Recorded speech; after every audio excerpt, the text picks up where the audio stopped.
नमस्कार. Ranade realtors presents inspiring stories by सकाळमध्ये मी निलेश नाथू तुम्हा सर्वांचं स्वागत करतोय. आज आपण एका अशा व्यक्तीला भेटणार आहोत. तुम्हाला कळलं असेल की बॅकग्राऊंड वेगळी आहे. आज मी वेगळ्या फ्रेम मध्ये आहे. त्याचं कारणही तसंच आहे. कारण ही व्यक्ती आपल्याला खूप लांबनं बोलणार आहे. आपल्याशी खूप 12,000 किलोमीटर दूरनं आपल्याशी गप्पा मारणार आहे. ही व्यक्ती आहे आता सिंगापूरमध्ये. ज्यांनी खरं बघायला गेलं तर सिंगापूरमध्ये 19 वर्ष काढली आहेत. पण महाराष्ट्राची पुण्याची नाळ यांची अजून काही तुटलेली नाहीये. तेवढीच घट्ट अजून राहिलेली आहे. पुण्यामध्ये यांनी क्रिकेट चालू केलं. एज क्रिकेट ज्याला आपण म्हणतो 14, 16, 19 सगळं पुण्यातनं खेळला. 23 मध्ये खेळला. MPL ला पहिली trophy man of the series ती पण ह्यानेच मारलेली होती. पण नंतर अशी काही चक्र फिरली की सिंगापूरला जाण्याचा योग आला. सिंगापूरला जाऊन तिथे स्थायिक झाला. आता सिंगापूर नागरिकत्वही त्याच्याकडे आहे. तर भेटूयात चेतन रामचंद्र सूर्यवंशीला. वेलकम चेतन. नमस्कार. Thank you so much Nilesh. Inspiring stories मध्ये तुझं मनापासून स्वागत. आज आपण तुझ्याशी गप्पा मारणार आहोत तुझ्या पुण्याच्या प्रवासाबद्दल. आणि आता तू सिंगापूरमध्येच आहेस, राईट? तू आता सिंगापूरमध्ये स्थायिक आहेस. येस. हो हो. तुला 19 वर्ष झाली असं मी म्हणालो, पण तुझं मराठी एकदम तेवढंच चांगलं आहे. अस्खलित बोलतोयस तू, अजून मराठी विसरला नाहीयेस. नाही, आय थिंक मराठी कल्चर आहे, मराठीच राहणार शेवटपर्यंत. अगदी खरंय, अगदी खरंय. तर सुरू करूया चेतन, की तू तुझं क्रिकेट पुण्यातलं जे चालू झालं त्याविषयी आम्हाला थोडक्यात सांग ना, की तू पुण्यात क्रिकेट कुठनं चालू केलंस? लहानपणी ऑब्व्हियसली सगळे गल्लीमध्ये खेळतात, तर तिथे खेळायचो मी क्रिकेट. आणि एकदा आमच्या शेजारचे अमित निकाळजे म्हणून होते, तर त्यांनी मला सांगितलं की SSPMS ला चांगलं क्रिकेट असतं. आणि त्याच वेळेला मी SSPMS ला पण होतो आणि नेवरेकर सरांना भेटलो आणि that was the starting journey. तिसरी मध्ये सुरू केलं क्रिकेट पुण्यामध्ये आणि स्कूलला खेळायला लागलो तिथे. ओके. आणि मग त्यानंतर क्लब क्रिकेट कुठल्या क्लबला जॉईन केलं होतंस तू? क्लब क्रिकेट पहिलं मी स्पोर्ट्समनला खेळलो, नंतर स्टार्सला खेळलो आणि मग नंतर शेवटी केडन्सला खेळलो. केडन्स अकॅडमीकडनं खेळत होतास. ओके. तू एज क्रिकेट खेळत होतास, 16 खेळला होतास. मला वाटतं 16-17 वर्षाचा असताना तू पहिल्यांदा हे सिंगापूरची ट्रायल दिलीस, बरोबर? बरोबर. मी अंडर-14 महादळकर ट्रॉफी खेळलो होतो, सामना ट्रॉफी खेळलो होतो. त्यानंतर 16 ला विजय मर्चंटला कॅप्टन होतो. ओके. 19 कोचबिहार खेळलो. तर सगळा एज ग्रुप प्रवास केला. वेस्ट झोनला खेळलो. वा. आणि मग अराउंड 17 इयर्सचा असताना सिंगापूरची ट्रायल चुकून दिली आणि सिंगापूरला आलो. तो ट्रायलचा एक किस्सा आहे, तो आम्हाला ऐकायचा आहे. फार छान किस्सा आहे तो पहिल्या दिवसाचाही सांग आणि दुसऱ्या दिवसाचा आवर्जून सांग. तो पहिल्या ऑब्व्हियसली क्रिकेट खेळायचं म्हटलं की आपल्याला इंडियाच असतं आणि सिंगापूर तर नाव पण नव्हतं ऐकलेलं मी पहिल्यांदा. आणि सिलेक्शन सुरू झालं आणि सिलेक्शनला तर मी बेसिकली कीपर म्हणूनच कीपर बॅट्समन म्हणूनच तू होतास, बरोबर? कीपर म्हणूनच होतो आणि सिलेक्शनला नव्हतो. सो सिलेक्शन कोऑर्डिनेट करायला होतो. आणि त्यानंतर असं झालं की मी म्हटलं की बॅटिंग देणार असेल तर थांबतो. आणि बॅटिंग दिली मला.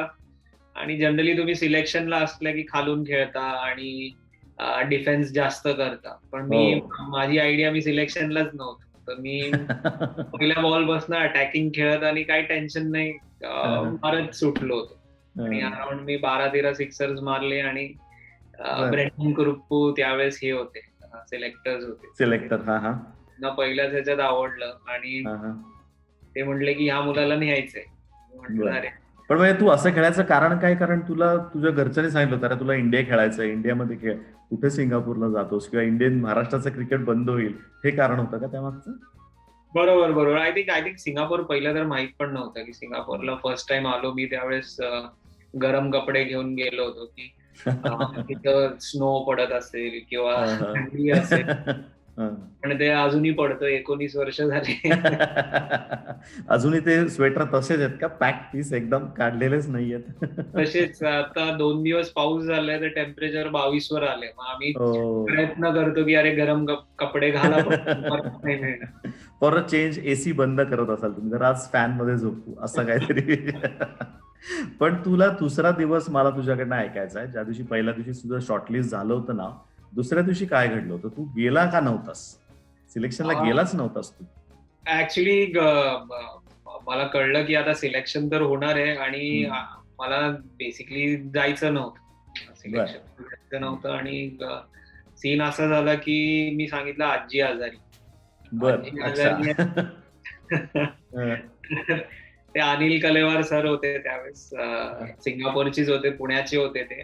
तर ते त्यांनी घरी आले आणि ते म्हटले की अरे आजी पहिलीच दिसली त्यांना, ती आजीच दिसली. अच्छा, दार उघडलं तर आजीनेच उघडलं. काय झालं, कोण हवंय? मग त्यावेळेस मग त्यांनी कन्व्हिन्स केलं की सिंगापूर खूप चांगलं आहे आणि सगळं चांगलं आहे. त्यानंतर राजूभाईंनी कन्व्हिन्स केलं की सिंगापूर चांगलं आहे. इंगळे सर होते, इंगळे सरांनी 2 वर्ष काम केलं होतं सिंगापूरमध्ये. ते म्हणते की सिंगापूर कसं चांगलं आहे, you should go and have a look first. अच्छा. आणि मग त्यावेळेस अजय सर पण होते डिसिजनच्या वेळेस. आणि मग फायनली 1 आठवड्याने मी सिंगापूरला गेलो. बर, मग पहिल्यांदा तू टुरिस्ट जाऊन बघून येऊ, 10, 12, 14 दिवस जाऊन बघून येऊ कसं असतं. पहिली आयडिया जर होती की 14 दिवस फ्री तिकीट मिळालंय, फिरून यावं. डोक्यामध्ये ती आयडिया होती. हा, ओके. मग तिथे गेल्यानंतर पहिली मॅच कोणाबरोबर खेळलात? म्हणजे तुम्ही पुण्यातनं कोण कोण गेलं होतं आणि बरीच मुलं होती सिलेक्ट झालेली? पुण्यातनं सागर कुलकर्णी होता, त्यानंतर किरण अडाव होता. असे आम्ही 3 जण गेलो होतो. इंडियातनं धर्मीचंद मुलेवा म्हणून होता, जो कर्नाटकला खेळायचा आणि इंडिया अंडर 19 खेळत होता, त्यावेळेस पॉप्युलर होता तो. अच्छा, म्हणजे हे जे सिलेक्शन झालं होतं ते फक्त महाराष्ट्रापुरतं मर्यादित नव्हतं, पूर्ण भारताची मुलं त्याच्यामध्ये आलं होतं, त्यातनं तुमचं सिलेक्शन झालं होतं, बरोबर?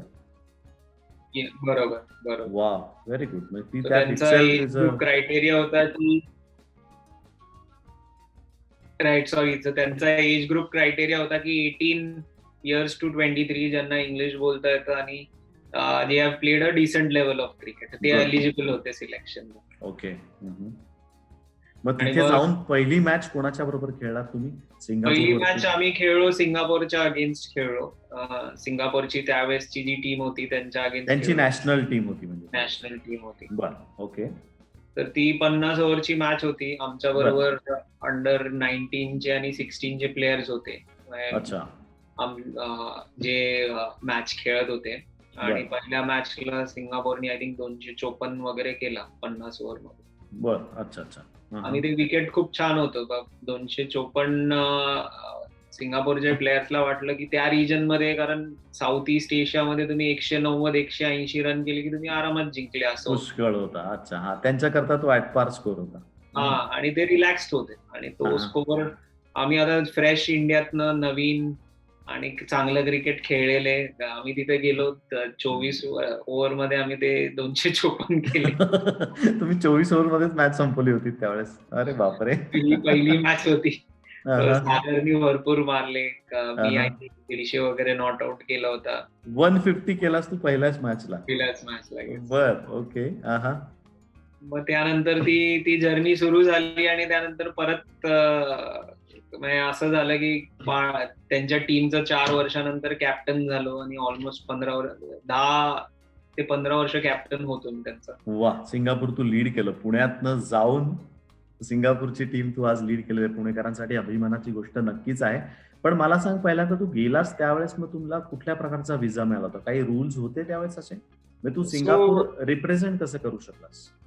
सिंगापूर त्यावेळेस रूल्स असे होते की 4 वर्षांनी क्वालिफिकेशन द्यायचे, की 4 वर्ष तुम्हाला त्या कंट्रीमध्ये राहावं लागायचं, मग क्वालिफिकेशन द्यायचे. बरं, तुम्ही त्या कंट्रीचे मेंबर होऊ शकता किंवा त्या कंट्रीला रिप्रेझेंट करू शकता, त्याकरता 4 वर्ष तिथे राहणं तुम्हाला कंपल्सरी होतं. बरोबर. आणि आता थोडासा 1 वर्ष कमी केलंय, आता 3 वर्षातच होतं. बर, अच्छा, 3 वर्षाचा क्रायटेरिया आता. पण मग ह्या 4 वर्षात तू केलंस काय? म्हणजे तू नॅशनल तर खेळू शकत नव्हतास, सेम टाइम तू पुण्यातनं सगळं गोड्या विस्तारा बांधून तिकडे गेला होतास, 4 वर्ष केलंस काय? 4 वर्ष बेसिकली कोचिंग करायला सांगितलं होतं आम्हाला, की तिथले लोकल्स डेव्हलप करायचे. आमचं डेझिग्नेशन होतं नॅशनल डेव्हलपमेंट ऑफिसर. आणि मग त्यावेळेस माझं फर्स्ट एक्सपोजर होतं कोचिंगला. आणि कोचिंग करायचं हे कधीच असं डोक्यात नव्हतं, कधी इंडियामध्ये केलं नव्हतं. बरोबर. डायरेक्ट तिथे सुरू झालं होतं. तिथनं कोचिंगची जर्नी सुरू झाली. मग लेवल 1 करणं, 2 करणं, 3 करणं. मग ते त्या रुटीन मध्ये नेक्स्ट 4 वर्ष गेले, कारण खेळणं तर होणारच नव्हतं. सो हो. अंडर 16चा स्क्वॉड बघणं, अंडर 19चा स्क्वॉड बघणं हो. आणि लोकल मुलांना, चायनीज मुलांना क्रिकेट शिकवणं, ते ते तर खूप चॅलेंजिंग होतं. त्यावेळेस तुझं स्वतःचं वय हे 17-18च्या दरम्यान होतं म्हणजे बरोबर? बरोबर. हो, मग तेव्हाच तू कोचिंगचे धडे तेव्हाच घेतले होते. मी तू जे कोर्सेस असतात ते लेवल 1, 2, 3 चे कोर्सेस तू 17 वर्षीच पूर्ण केले होतेस. बरोबर. फर्स्ट लेवल गेली 17 वर्ष असताना. त्यानंतर सेकंड लेवलला 2 वर्ष द्यावे लागतात आणि थर्ड लेवलला अराउंड 4 वर्ष नॅशनल टीम कोचिंग करावे लागते. मग तुम्ही इलिजिबल होता लेवल 3. ओके. मग त्यास तुम्ही शाळेत मुलांना शिकवायला जायचात क्रिकेट? पहिलं वर्ष एकदम मजेशीर होतं. शाळेच्या मुलांना शिकवायला जायचं आणि महाराष्ट्रात तरी ठीक होतं. म्हणजे आम्ही जसे SSPMS ला शिकलो की फटके खाल्ल्याशिवाय शिकताच येत नाही असंच आम्हाला मोठं. आणि मला वाटलं की तीच कोचिंग स्ट्रॅटेजी असणार आहे माझी. पण पहिलाच बॉन्ड साइन केला होता की मुलाला हात पण नाही लावू शकत, हात उचलायचा नाही कोणावरती. ओके. आणि इंडियामध्ये तरी क्रिकेटची जाणीव असते लहान मुलाला पण, बॅट कशी पकडायची, बॉल काय, बेसिक तरी माहित असते. बेसिक म्हणजे तिथे क्रिकेट काय हे पहिलं समजायला लागतं, पहिले 3 महिने. आणि मग त्यांना व्हिडिओज दाखवणे, त्यांना की असं क्रिकेट खेळलं जातं आणि मग त्यानंतर मग कोचिंग सुरू होतं तुमचं. बरोबर. काही किस्से, मग अतरंगी किस्से मुलांनी केलेले तिथे काही? अरे जबरदस्त एकदम. आमच्या बरोबर एक सिनियर कोच होते, सरिका म्हणून. तर ते लेफ्ट हँडर होते. तर ते डेमो देत होते, शॅडो करून दाखवत होते आणि 1, 2, 3, 4 आणि मग मुलांना सांगितलं करायला, तर सगळे मुलं लेफ्टीच खेळायला लागले. अच्छा. तू खुश झाला असेल रे, एवढे लेफ्ट हँडर्स मिळाले आपल्याला. ऍज अ कोच आपण आय थिंक आपण म्हणतो की अरे लेफ्टी व्हा तुम्ही, असं म्हणतो. बघितलं की सगळे लेफ्टी. तर मग मला लावलं गेलं नाही. मी विचारलं की अरे तुम्ही सगळे कसे लेफ्टी, म्हणजे काय तुम्हाला असं काय रेजिम असतं तुमचं की लेफ्टीच सुरू करतात तुम्हाला? ते म्हणतात की teacher you showed us lefty so we are lefty. आम्ही फॉलो करतोय, तुम्ही जे दाखवताय ते आम्ही फक्त फॉलो करतोय. अमेझिंग. पण ते नंतर खरंच सगळे लेफ्टी झाले असते तर बरं झालं असतं असं तुला वाटत असेल. सुपर. पण त्या वयामध्ये म्हणजे साधारण तू 18-1 वर्षाचा होता, घरापासून दूर होतास, की एकदम महाराष्ट्राचं क्रिकेट सुटलं होतं जे की तुझं ड्रीम होतं आणि ते तुला अवघड नव्हतं की रणजी ट्रॉफी पर्यंत पोहोचणं, कारण जो तुझा ज्या प्रकारे तुझा ग्राफ चढत होता क्रिकेटचा, तर अगदी तू रणजी ट्रॉफीमध्ये सिलेक्ट तर नक्कीच झाला असतास. पण ते सोडून 4 वर्ष क्रिकेट, तसं पहिलं तर कॉम्पिटिटिव्ह न खेळणं आणि असे काहीतरी उद्योग करणं, त्यावेळेस तो मॉरल डाऊन नाही झाला कधी? नाही, डेफिनेटली डाऊन तर झालं. आय मीन शॉकिंग होतं की हे कधी केलं नाहीये. आणि इंडियात सवय होती की सकाळी जायचं ग्राउंडवर, संध्याकाळी पण जायचं ग्राउंडवर. इथे सकाळ संध्याकाळ जायचो तर ग्राउंडवर, पण मुलं नव्हती बॉलिंग टाकायला, मशीन बरोबरच खेळत बसायचं. सो ते थोडा चेंज होता. आणि दिवसभरात ते 2 तास स्कूलचे झेलून यायचे मुलांचे, कधी कोचिंग बघितली नव्हती. सो थोडं चॅलेंजिंग होतं. आणि कॉम्पिटिटिव्ह क्रिकेट काहीच नाही मिळालं त्या टाइम मध्ये. सो लकीली 4 वर्षानंतर एकतर सिंगापूरला पण क्वालिफाय झालो मी, आणि थोडासा आयसीसीनी रूल थोडासा लूज केला होता की तुम्ही तुमच्या कंट्रीला जाऊन खेळू शकता. अच्छा, बरं. त्यावेळेस मग मला इंडियाला येऊन इन्व्हिटेशन खेळायला चान्स मिळाला. तसाच MPL खेळलो आणि मग KKRच्या स्क्वॉड मध्ये पण 2009 ला. हो, तू IPL ला KKR लाही रिप्रेझेंट केलेलं आहेस. बरोबर. पण त्यानंतर परत मग सिंगापूर जाणं हे डोक्यात फिक्स होतं की आपल्याला परत सिंगापूरला जायचंय? नाही, त्यानंतर हे होतं की खेळायचं, इंडियामध्येच खेळायचं. पण 2010 ला एक रूल आला की तुम्हाला इंडियात मिनिमम क्रिकेट खेळणं इम्पॉर्टंट आहे. आणि तुम्ही जर फॉरेन कंट्रीला खेळलाय तर तुम्ही इधर इमिजिएटली तुम्ही फॉरेन कॅटेगरी मध्ये येता, किंवा तुम्हाला 2 वर्ष ते कूलिंग पिरियड द्यावं लागेल. सो आय थिंक इंडियामध्ये वेगवेगळे रूल येत राहतात दरवर्षी नवीन काहीतरी होत असतं. अरे करणारच काय, इथे एवढे जण क्रिकेट खेळतात ना, त्यामुळे दरवर्षी नवीन रूल इंट्रोड्यूस करावाच लागतो, नाहीतर इंडियाच्या 5 टीम होतील, मी सांगतो तुला. सो मग मी डिसाईड केलं की आय थिंक परत जाऊन सिंगापूरची टीम त्यावेळेस अराउंड 41-42 वर पोहोचली होती रँकिंग, जी 58 वरनं सुरू झाली होती.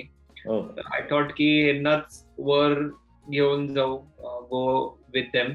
मग परमनंट मग परत इंडियाला नाही. मग तुझ्या एफर्ट्सनी ते 41ची रँकिंग आता कुठपर्यंत तू आणली होतीस? आता 20वर आली, 20th वर. Wow, super. म्हणजे आता 20 नंबरवरती इंटरनॅशनल स्टँडर्डवरती हे रँकिंग तू पोहोचून ठेवलेलं आहेस. तर त्यावरती त्याच्यामध्ये नक्कीच तुझी तेवढी मेहनत आहे. आणि हे मेहनत करताना तुला स्वतःला ॲज अ कॅप्टन, तू कॅप्टन होतास बरोबर, 10-12 वर्ष तू स्वतः कॅप्टनशिप पण केलेली आहेस. तर त्यावेळेस ते 36 बॉल 100 त्यावेळेस हे वर्ल्ड रेकॉर्ड होतं, ते नंतर तुला कळलं. त्याबद्दल थोडा आम्हाला तो किस्सा सांग ना. 2009 मध्ये आय थिंक ती मॅच होते मला वाटतंय. आम्ही शेख जायद स्टेडियमला होतो, दुबईला, अबुधाबीला. आणि चायना बरोबर मॅच होती ती. चायना, ते मुलं असे होते की चायनाने अराउंड 8-9 वर्षापूर्वीच क्रिकेट सुरू केलं होतं. तर चायनामध्ये कम्युनिझम असल्यामुळे ते तुमचं जे फील्ड ऑफ प्ले किंवा फील्ड ऑफ वर्क तो ठरलेला असतो की आता तुम्ही लाईफभर क्रिकेटच खेळायचं किंवा तुम्ही लाईफभर एज्युकेशनच करायचं. तर हे असे वेगवेगळ्या प्रोव्हिन्सेस मधनं सिलेक्ट केलेले स्टुडंट होते आणि त्यांचा फिटनेस आणि फिल्डिंग बघायला गेलं तर आउटस्टँडिंग होते ते लोक. नोबडी वॉज क्लोज आणि फिटनेसला तर हेच नाही. पण ऑब्विसली बॅटिंगला स्किल लागते, थोडी बॉलिंगला स्किल लागते. तर ते त्यांचं स्पीड आणि स्पिन एवढं नव्हतं, रिझनेबल होते ते. पण साधारणतः आपल्या क्लबच्या साईड सारखे असतात, क्लब लेवलचं स्टँडर्ड त्यांचं होतं. हा. सो चायनाची मॅच सुरू झाली आणि त्यांचं चिअरिंग बघून एकदम आमचा जो ओपनर होता तो स्ट्राईक घ्यायचा, तो नॉन स्ट्राईकला गेला. त्यांच्या कॅप्टननी असा हात वर केला आणि ते कराटेमध्ये ओरडतात ना की किक मारल्यानंतर किंवा काय, एकदम असा तो ओरडला आणि 11 जणांनी तसे हात वर केले, सपोर्ट केला. बापरे. ओके, अच्छा. Something new for you. आणि मी म्हणलं क्रिकेट फील्ड मध्ये कधी घडलं नव्हतं असं. हा, आणि मोठा स्क्रीन आहे, टीव्ही आहे, त्याच्यावर तो बघून सगळे बघतायत. तो आमचा स्ट्रायकर होता, तो म्हटला की मला नाही कळत हे काय करणार, तू स्ट्राईकला. अच्छा, तो स्ट्रायकरला नॉन स्ट्रायकरला आला. हा, आणि मग त्यानंतर ते सुरू झालं. पण अमेझिंग, ते लोकांनी फिल्डिंग सॉलिड केली. आम्ही अराउंड 190 केला त्यांच्या बरोबर. बर, त्यातला 100 तू केला होतास? त्यात 100 मी केला. तू सारखं फिल्डिंग सांगतोयस, जर तशीच फिल्डिंग खराब असतील तर मग 200 तूच केला असतास मला वाटतं. नाही, ते लोकांनी 2 मॅचेस जिंकले पण त्या सिरीज मध्ये. बर, ओके. पण तुला कळलं कधी की हा नवीन रेकॉर्ड झालाय 36 बॉल मध्ये 100? हे तुला मला सांगितलं? नेक्स्ट डे ला पुण्यातनं कॉल आला होता. आय थिंक मिकी अयंगार होते ते रिपोर्टर टाइम्सचे. अच्छा. त्यांनी कॉल केला हॉटेलवर आणि ते म्हटले की तुझा इंटरव्ह्यू घेऊ शकतो का मी? सो आय सेड की येस, व्हाय नॉट. पण का, कशासाठी?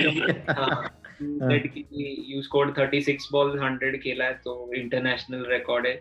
वा, तो पहिला रेकॉर्ड झाला. त्यावेळेस मग तुला असं आसमान के ऊपर वगैरे असं वाटत होतं की यस, आपण वर्ल्ड रेकॉर्ड केलाय, त्याची नोंद घेतली गेली, जास्त महत्वाचं खरं. त्यानंतर मला वाटतं तुझ्याच खास मित्रांनी क्रिस गेलनी तो तोडला ना 30 बॉल मध्ये त्यांनी केलं. हो. नको, त्या मॅच मध्ये नको जायला. पुण्याची मॅच येते ती आम्हाला विसरायची आहे, त्यामुळे त्याच मॅच मध्ये नको जायला आपण. पण त्यानंतर मग सिंगापूरचं क्रिकेट सेटल, हळूहळू तूही सेटल झालास, क्रिकेट पण सेटल केलंस. मग त्यामध्ये काय विशेष एफर्ट्स तुला द्यावे लागले की अशा वेळेस की तुझ्या फिटनेससाठी म्हणा किंवा तुझे जे मेंबर, तुझ्या बरोबरचे कलिग्स होते, त्यांच्यासाठी काय वेगळे एफर्ट्स घेतले होतेस तू? आता जसं इंडियामध्ये असतं की तुम्ही स्वतः अकाउंटेबल असता, कारण तुम्हाला जर टीम मध्ये राहायचं असेल तर तुम्ही तुमचं सगळं करायचं असतं. पण ज्यावेळेस तुम्ही असोसिएट कंट्रीज मध्ये असता तर मोटिवेशन लेवल, प्रायमरी तुमचा रोल क्रिकेट नसतो, तुमच्याकडे काम असतं. त्यामुळे लोक मोटिवेट करणं, टीम जमा करणं हे खूप इम्पॉर्टंट असतं. आणि प्लेयर्सला सांगणं की बाबा सकाळी एक्सरसाइज कर, संध्याकाळी नेट्सला ये, ते सगळं करणं हे खूप इम्पॉर्टंट होतं आणि त्यामध्ये जास्त वेळ जायचा. आणि ज्यावेळेस मी लास्ट मॅच खेळलो त्यावेळेस 11 पैकी 10 जण जे होते ते मीच शिकवलेले होते अंडर 13 पासून. हो, अच्छा. तुझे सो स्टुडंट्स होते ते. माझे स्टुडंट होते त्यामुळे ते आणि कल्चर त्यांच्यात होतं एक सॉर्ट ऑफ. येस, ते कल्चर डेव्हलप होत गेलं आणि मॅचेस जिंकत गेलो आम्ही, रिझल्ट येत गेले तसे ऑब्विसली कंट्रीजचे फंड्स वाढत जातात. बरोबर. कंट्री सिरियस बनत जाते की क्रिकेट हो it's going to take to the next level. पण सिंगापूर क्रिकेटमध्ये तुझं आज खूप मोठं योगदान आहे असं नक्कीच म्हणायला आपल्याला लागेल इथे. कारण तू पुण्यातनं एक मुलगा अगदी 16-17 वर्षाचा असताना तिथे जाऊन राहून सेटल होऊन तिकडचं क्रिकेट एवढं तू प्रमोट केलंस, ही खरंच एक मोठी गोष्ट आहे. म्हणजे इन्स्पायरिंग स्टोरी आहे. आपल्या टायटलला अगदी परफेक्ट बसते तुझी स्टोरी. तेच कारण होतं तुझा इंटरव्ह्यू घ्यायचं. तर नंतर मग मला पुढे सांग, जसं तू क्रिकेट थोडं वयानुसार तूही कमी केलंस किंवा तू जसं बंद केलं करत गेलास, त्यानंतर मग तू सिंगापूर क्रिकेटसाठी सुद्धा म्हणजे ऍडमिनिस्ट्रेटिव्ह लेवलवरती पण काम केलंस, बरोबर? हो, ऍडमिनिस्ट्रेशन लेवलला काम केलं मी. सिंगापूरचं सगळं ग्रासरूट डेव्हलपमेंट बघितलं. सिंगापूरला आयसीसी मध्ये रिप्रेझेंट केलं. त्यानंतर एशियन क्रिकेट काउन्सिल मध्ये रिप्रेझेंट केलं आणि त्यावेळेस अशी एक आयडिया होती की समवेअर डाऊन द लाईन की आता you have to pass it on to someone आणि you have to start your second innings. मग ते आय थिंक अराउंड 2016-17 साली आयडियाज येत होत्या डोक्यामध्ये की what we can do for the sport, stay in the sport आणि स्पोर्ट मध्ये काय करू शकतो. आणि त्यावेळेस ठरवलं की येस, आय थिंक अराउंड 2017ला कंपनी सुरू करायची. आणि जे आयडियाज आहेत डोक्यात ते प्रत्यक्षात उतरवायचा प्रयत्न करायचा असं म्हणून 2017ला कंपनी सुरू केली आणि 2019 पर्यंत थोडासा ग्राउंड लेवलला ती सेट झाली होती. मग त्यावेळेस मी नॅशनल टीमचं रेजिग्नेशन दिलं, रिटायर्ड झालो. ओके. कारण काम वाढायला लागलं की जे काम हातात घेतलं होतं त्याला वेळ जास्त द्यावा लागला. सो पण 2017च्या अगोदर म्हणजे 19ला जसं तू रेजिग्नेशन दिलं म्हणालास, तर त्यावेळेस काय पोस्ट वरती तू सिंगापूरमध्ये काम करत होतास नॅशनल टीमला? मी डेव्हलपमेंट ऑफिसर होतो. सगळं सिंगापूरचं डेव्हलपमेंट बघत होतो, right from coaching, schools, national teams, त्यांचे स्ट्रॅटेजीज काय असले पाहिजेत, ते कसे डेव्हलप झाले पाहिजे. सिमिलर आय थिंक इंडियाच्या स्टँडर्ड मध्ये जसं राहुल द्रविड आता करतोय तसं. हो, एनसीए जसं अप्लाय आमच्या इथे जसं तुम्ही त्याप्रमाणे हँडल करत होता. वा, सुपर, टेरिफिक. मग 2017 ते 2019 मध्ये तू 2 वर्ष, जसं तू आता मला टी शर्ट पण तुझं दिसतंय ते स्पोर्ट्स किंगडम, तीच तू कंपनी 2017ला लॉन्च केलीस, बरोबर? बरोबर. स्पोर्ट्स किंगडम 2017ला लॉन्च केली आणि आता I think it has made quite a long way. Obviously 2020 count नाही करायचं आपल्याला कुणाला. तुला ते डिलीट करायचं तुझ्या आयुष्यात. मगाशी बोलताना तू म्हणालास 19 वर्ष नाही 18 वर्ष, म्हटलं का थोडी नाही, ते 2020 मला डिलीट करायचं माझ्या आयुष्यात.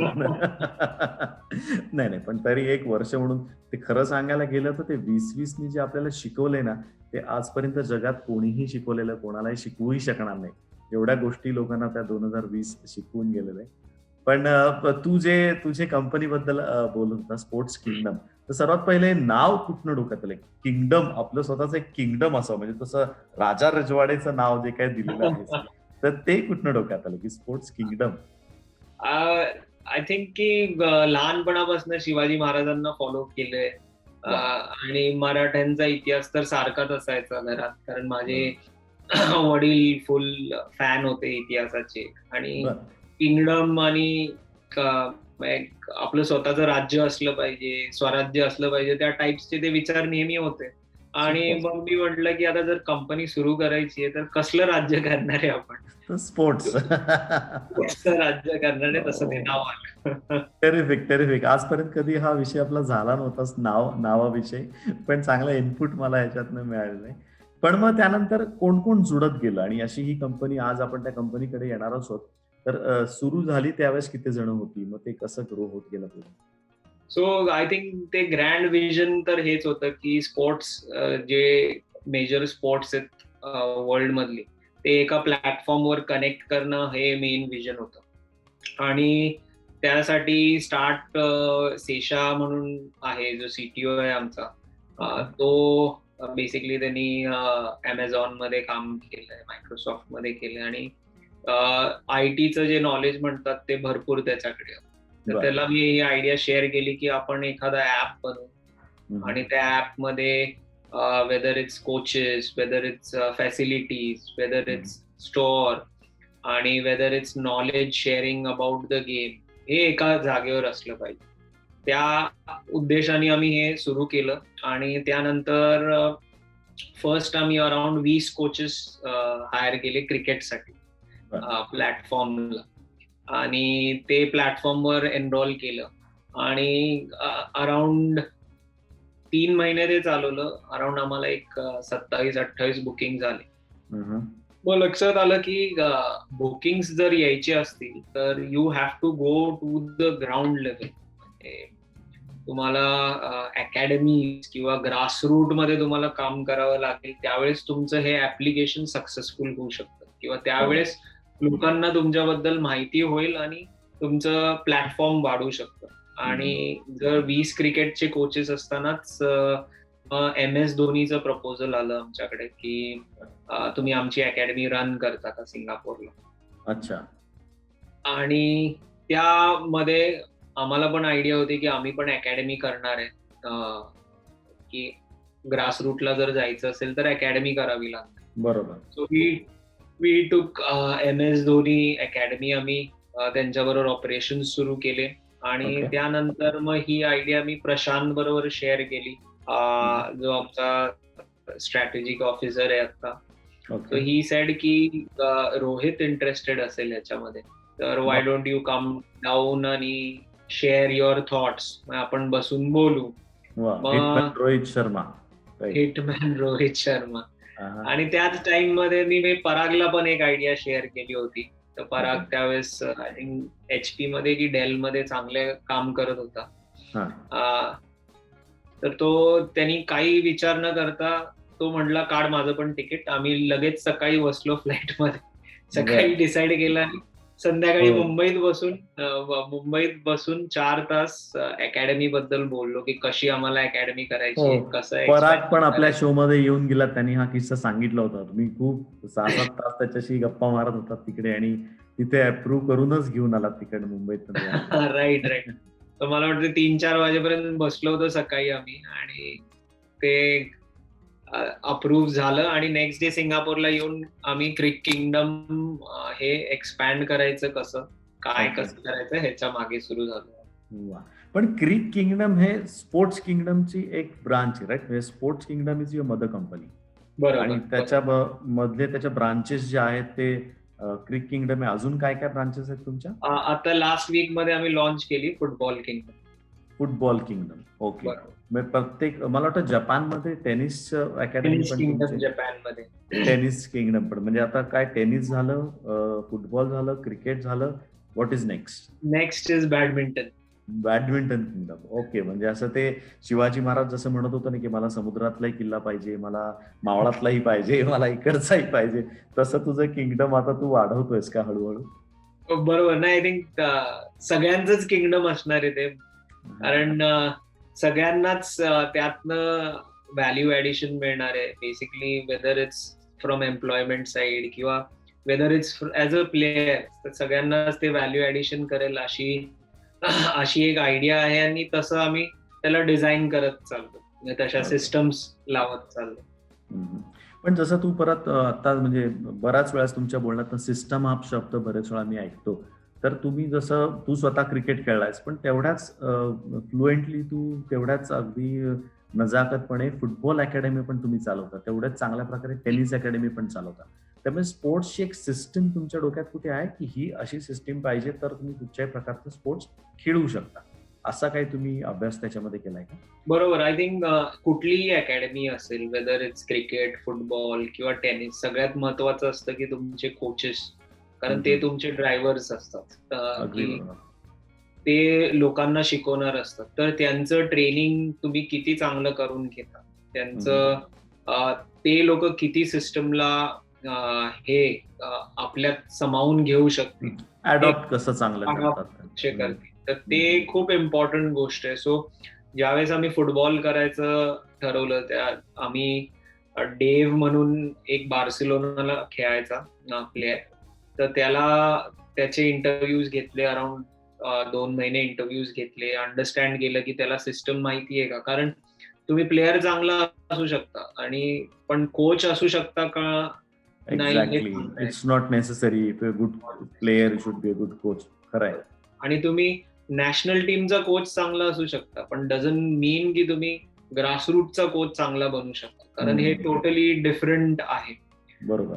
मग त्याच्याकडनं आम्ही करिक्युलम डेव्हलप करून घेतलं फुटबॉलचं, ते व्हॅलिडेट करून घेतलं की whether it is possible. Okay. आणि त्यानंतर आम्ही कोचेसला अप्रोच झालो, तर कोचेसचा पण प्रतिसाद चांगला मिळाला आम्हाला, आणि मग आम्ही फुटबॉल किंगडम लॉन्च करायचं ठरवलं. ओके. आता फुटबॉल किंगडमच्या कुठे कुठे ब्रांचेस आणि किती आहेत?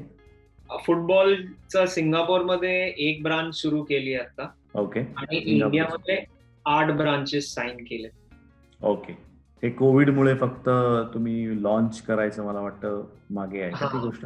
आता ऍक्च्युली फिजिकल लॉन्च करणं तर अवघड आहे, की मार्केटिंग करणं किंवा कुठल्या सेलिब्रिटीला आणणं, कारण that is not ethical I feel.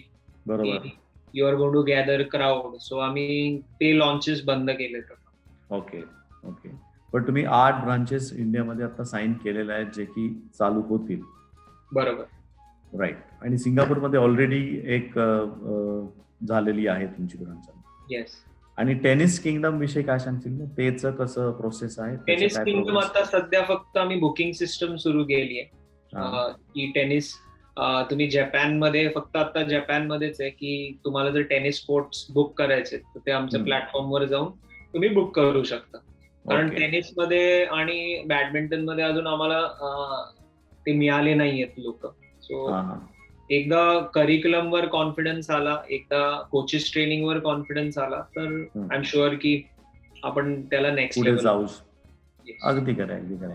पण मग स्पोर्ट्स किंगडम हे जे तू प्लॅटफॉर्म जे तू तयार केलेलं आहेस, त्यामध्ये तुझं प्रिसाईज स्वतःचा हेतू हाच आहे, म्हणजे मुलं मिळवणं ह्याच्यापेक्षा मला असं वाटतं तुझ्या बोलण्यात की कोचेस चांगलं घडवणं. कारण जर कोचेस चांगले असतील तर तुमच्याकडे येणारी मुलं रिटेन होतील किंवा वाढतील. हे तुझं त्याच्या मागचा थॉट आहे? डेफिनेटली. आय मीन स्पोर्ट्स मध्ये बेसिकली तुम्ही प्लेयर असता किंवा तुम्ही कोच असता किंवा तुम्ही एखादा एन्थुझियास्ट असता किंवा तुम्ही पेरेंट असता. तर ह्या चौघांनाही गोष्टी लागतात. जसं कोच, प्लेयर्सला लागतात चांगले कोचिंग आणि फॅसिलिटी लागते. कोचेसला लागतात की एक चांगला माझ्यासाठी एक पाथवे असेल ज्याच्यात माझं मी करिअर करू शकतो, आणि मला ऍज अ कोच मला एक गायडन्स असेल की what curriculum to run, what should I do. तर ते कोचेसला लागतं. पेरेंट्सला लागतं की माझ्या मुलाचं व्यवस्थित चालू आहे की नाही, की तो व्यवस्थित काम करतो, ठीक आहे, जातोय अकॅडमीला किंवा जातोय 1-on-1 सेशनला, तर त्याचं प्रोग्रेस चांगला होतोय, प्रोग्रेस हे कळला पाहिजे. बरोबर आहे, कळला पाहिजे. आणि लास्ट ते फॅसिलिटी ओनर्स असतात. फॅसिलिटी ओनर्सला ऑब्व्हियसली त्यांचा जर बिझनेस चालू ठेवायचा असेल, त्यांना क्राऊड लागतं. तर ते सगळं एका प्लॅटफॉर्मवर आलं की everybody gains something out of it. आता जसं आता आम्ही AI प्लॅटफॉर्मवर काम करतोय, जे सिंगापूर गव्हर्नमेंटनी ग्रांट दिली आम्हाला, तर त्या AI प्लॅटफॉर्मवर आम्ही असं करतोय की खूप साऱ्या रिजन्स असतात किंवा कंट्रीज असतात, तिथे तुम्ही रोज कोचिंगला नाही जाऊ शकत, पण तुम्ही तुमचा व्हिडिओ तर अपलोड करू शकता. सो ते AI प्लॅटफॉर्म काय करतं की व्हिडिओ अपलोड केला तुम्ही की तुम्हाला गायडन्स देतं की आज तुम्ही ही घरी ड्रिल करा, उद्या ही करा. तुमचे व्हिडिओ कम्पेअर करून की what is good, what can be good. So हे सगळं स्पोर्ट्स किंगडम करतं. ओके. म्हणजे तुम्ही टेक्नॉलॉजीची पण तेवढीच मदत तुम्ही घेताय. जरी हे स्पोर्ट ग्राउंडवरती खेळले जातात तरी पण ही जी 2 वर्ष वाया जात आहेत ती तुम्ही काय वाया जाऊ दिलेली नाहीयेत असं एकंदरीत दिसतंय. टेक्नॉलॉजी पण तुम्ही तेवढंच सपोर्ट घेऊन या गोष्टी चालू ठेवल्या. Yes yes yes. Super, very good. तर मग अजून स्पोर्ट्स किंगडम तुझं जे विजन आहे तुझं म्हणावं आता, चेतन सूर्यवंशीचं विजन जे आहे ते स्पोर्ट्स किंगडमला कुठे नेणं आहे, किंवा काय असं गोल सेट केलाय की जगामध्ये एवढी शहरं किंवा एवढे देश आणि एवढा एक आकडा काही डोक्यात सेट केलाय? राईटली यू सेड की आय थिंक लास्ट इयर 2020 भरपूर काही शिकवलं. सो लास्ट इयर 2020 मध्ये आम्ही आयडेंटिफाय केले की कुठले सिटीज आहेत जिथं आपलं इंडियन पॉप्युलेशन आहे मेजॉरिटी, की that will be our standing point. Around 126 cities आहेत वर्ल्ड मध्ये जिथे इंडियन पॉप्युलेशन आहे आणि they want something like this. Okay, 126 cities. Yes. So 126 cities आम्ही शॉर्टलिस्ट केलेत आणि by end of the 5th year we would want to be there in each and every city. Wow, super. असं म्हटलं जातं की समोर गोल असल्याशिवाय कुठली गोष्ट अचीव्ह करता येत नाही, ते आपण बघतोय. यस फ्रेंड्स, तुम्ही पाहताय Ranade realtor presents inspiring stories bye सकाळ. आपल्याबरोबर आहे चेतन सूर्यवंशी, थेट सिंगापूरमधून. चेतन, पुन्हा एकदा येऊयात आपण स्पोर्ट्स किंगडम कडेच. तर स्पोर्ट्स किंगडम विषयी अजून मला थोडंसं जाणून घ्यायला आवडेल की तू जसं मगाशी आपण बोललो टेक्नॉलॉजीची पण मदत तुम्ही त्यामध्ये घेताय, पण मी असं ऐकलंय की तू प्रत्येक मुलाला रिपोर्ट कार्ड पण देतोस त्याच्यामध्ये, आई वडिलांच्या मोबाईलवरती त्याचा प्रोग्रेस कार्ड जातं. डेफिनेटली आय थिंक सगळ्यात मोठा फीचर आहे तो. मला वाटलं की खूप बेसिक फीचर असेल तो, पण ऍज अ पेरेंट तुम्हाला वाटतं की माझ्या मुलाचा प्रोग्रेस कळावा. कारण मी पेरेंट्सला बघतो, कोचेसला सारखे म्हणतात की सर कुठे आहे तो, सर कुठे आहे तो. आणि कोचला पण त्याला फीडबॅक द्यायचा असतो, पण कोच लिहून नाही देत, कारण इट्स टाइम कन्झ्युमिंग आणि लिहिणं आणि ते डॉक्युमेंटेशन करणं जनरली कोचेसला आवडत नाही. So what we have done is we have simplified that report की कोचेस प्रत्येक रिपोर्ट म्हणजे एवढं डिटेल्ड केलाय की 2 मिनिटाच्या आत तो रिपोर्ट संपला पाहिजे. एवढं म्हणजे आपल्या डेव्हलपर्सनी पण त्याच्यावर काम केलंय की तो रिपोर्ट ऍज अ कोचला म्हणजे त्याचा कोचिंगचा टाइम वेस्ट न जाता त्या टाइम मध्ये तो सगळं त्याचा रिपोर्ट रेडी करू शकतो. सो तो डिटेल्ड रिपोर्ट पेरेंट्सला पण जातो आणि त्या स्टुडंटला पण कळतं की अरे मी कुठे आहे आता आणि कुठे जायचंय. सो ते एक आम्ही डिझाईन केलंय. मग हे सगळ्या स्पोर्ट्ससाठी तुम्ही केलेलं आहे, जसं टेनिस आहे, फुटबॉल आहे, अजून तुम्ही बऱ्याच गोष्टीमध्ये येत आहे, तर प्रत्येक गोष्टीसाठी असं रिपोर्ट कार्ड सिस्टम तुम्ही डेव्हलप केलेली आहे? सो आता आधी क्रिकेटसाठी होतं आणि आता लास्ट वीक मध्ये आम्ही फुटबॉलसाठी पण लॉन्च केलं. वा, मग तिथे पॅरेंट्सला घर बसल्या कळू शकतं की आपला मुलगा किती डेव्हलप होतोय. बरोबर.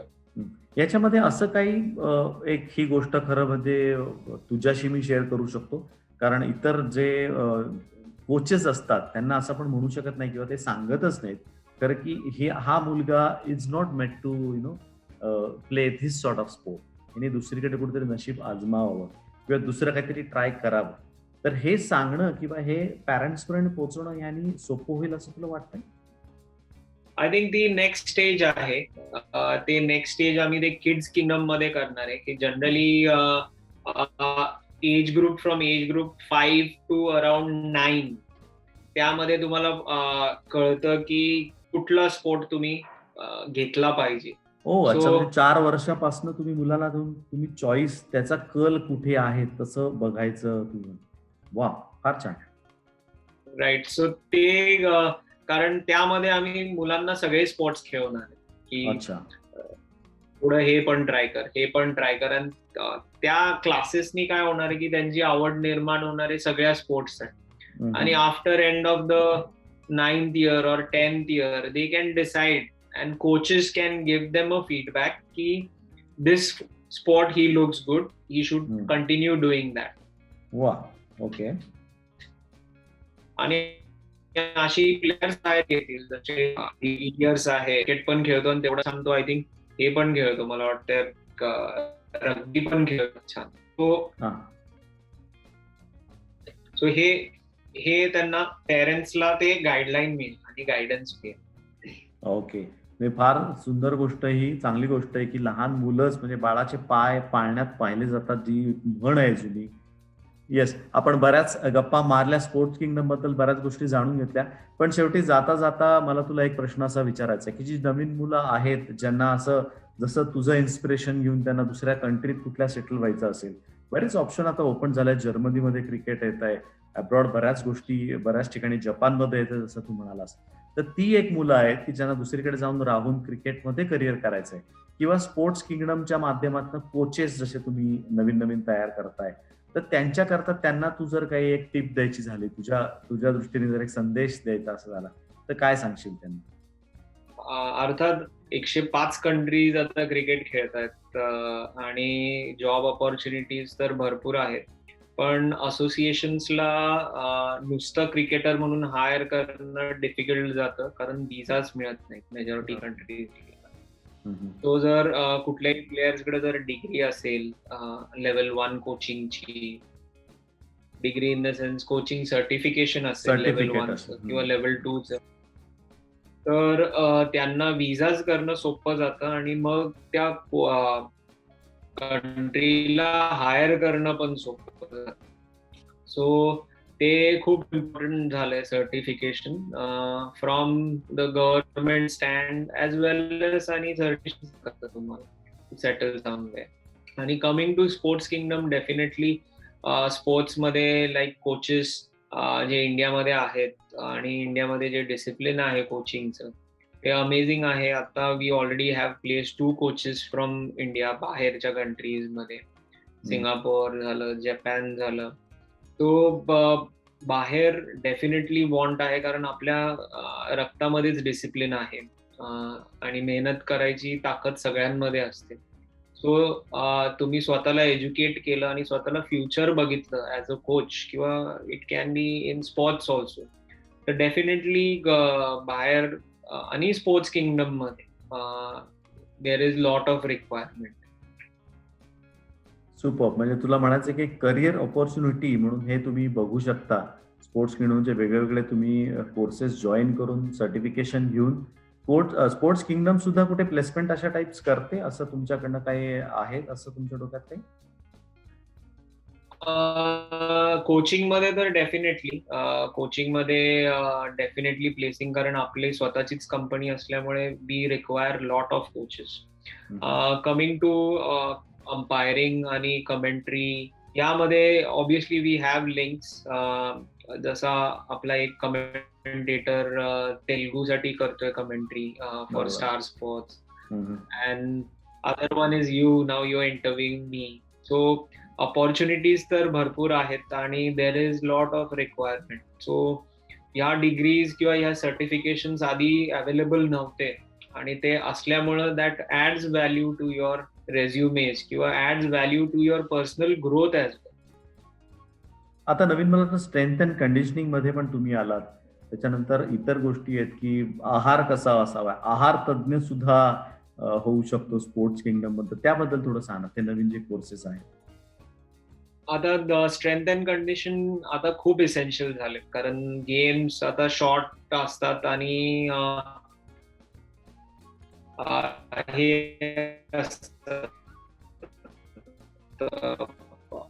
एनर्जी प्रत्येक स्पोर्ट मध्ये इम्पॉर्टंट झाले. आधी आय थिंक टेस्ट मॅचेसला we felt that we could our time, किंवा जे strength is needed, that you have to have a trainer who helps you do that at a national level किंवा state level. ते already उपलब्ध असतात. पण ज्या वेळेस तुम्ही अकॅडमी लेवलला असता किंवा तुम्ही क्लब लेवलला असतात, तर त्याचा उपयोग आपण कधी करून घेत नाही. आणि ज्यावेळेस आपण अचानक ह्या गोष्टी सुरू करतो स्टेट लेवलला किंवा नॅशनल लेवलला, तर आपण थोडंसं ट्रबल मध्ये सापडल्यासारखं होतं आणि इंजुरीजचे चान्सेस वाढतात. तर त्यामुळे तुम्हाला जर ती सवय आधीपासून असेल ऍज अ प्लेयर, तर इट टेक्स यू प्लेसेस. आणि as a strength and conditioning coach तुम्हाला वाटत असेल, तर ते फ्युचर खूप आहे, कारण यू हॅव मल्टिपल स्पोर्ट्स. कारण सॉकर असतो 90 मिनिटाचा असतो, इंटेन्स असतो, ते बॅडमिंटन असतं किंवा टेनिस असतं, आणि ह्या इंटेन्सिटी खूप हाय असते स्पोर्ट्सची. तर सगळ्यांनाच आता ट्रेनर असणं खूप इम्पॉर्टंट झालं. मला आठवतंय की सायमन टॉफलला मी भेटलो होतो 2011 मध्ये. तो आमची अंपायरिंग करत होता आणि he was staying opposite where my room was. आणि त्यांनी त्याचा स्वतःचा ट्रेनर करून आला होता बरोबर, so that he trains him. मला राहवलं नाही, सो आय आस्क्ड हिम की अरे तुला का ट्रेनरची गरज, तू तर धावपळ करत नाही. तर ही सेड की धावपळ करायलाच ट्रेनर लागतो असं नाहीये, की you need to stand there whole day, you need to focus on. कारण अंपायरचं डिसिजन एक चुकलं की तो खराब अंपायर. बरोबर. तो प्रत्येक गोष्टीला स्ट्रेंथ अँड कंडिशनिंग आणि ट्रेनर असणं इम्पॉर्टंट झालंय. अगेन कमिंग टू न्यूट्रिशन, आता जसे करोनाचे दिवस आहेत की काय खावं काय नाही खावं, आता सडनली डाएट हे खूप इम्पॉर्टंट पार्ट झाले. जरी तुमची फिटनेस चांगला असेल आणि डाएट चांगला नसेल तर ते तुमच्या अंगी लागतच नाही. तो एक इम्पॉर्टंट टॉपिक झालाय. आणि प्रत्येक कंट्री बरोबर, लाईक आय सेड, प्रत्येक स्टेट बरोबर एक न्यूट्रिशनिस्ट असतो. सो तो आय फील अकॅडमी लेवलला, क्लब लेवलला, स्कूल लेवलला मिळाला पाहिजे. आणि it has to become our culture as a player, की हे सगळेचा उपयोग मी माझं गेम नेक्स्ट लेवलला नेतो. अगदी खरं. तू कल्चर व्हायला पाहिजे हा जो तुझा मुद्दा आहे तो खूप मला पटला, की लहानपणापासूनच हे अंगीकृत केलं पाहिजे. जसं स्पोर्ट्स किंगडम आता येतंय की 4 वयाच्या मुलाला हेरणंपासनं तिथपासनं त्याच्यापर्यंत तो सर्टिफिकेट घेऊन बाहेरच्या जगात जाईपर्यंत तुम्ही सगळा प्रवास त्याचा तुमच्याबरोबर होऊ शकतो. फार सुंदर गोष्ट आहे. फार फार महत्वाच्या गोष्टी आज तुझ्याकडनं कळल्या. Thank you very much Chetan. Ranade realtors आणि सकाळ दोघांतर्फे मी तुझे खूप आभार मानतो. आणि तू वेळात वेळ काढून आमच्या इथे आलास, आमच्याशी गप्पा मारल्यास त्याबद्दल पुन्हा एकदा तुझे खूप आभार. Thank you Chetan. Thanks a lot. Thank you so much. Thank you for having me. Yes friends, आज इथेच थांबूया. पुढच्या एपिसोडला भेटूयात नवीन इन्स्पायरिंग स्टोरी घेऊन. थँक्यू. Take care.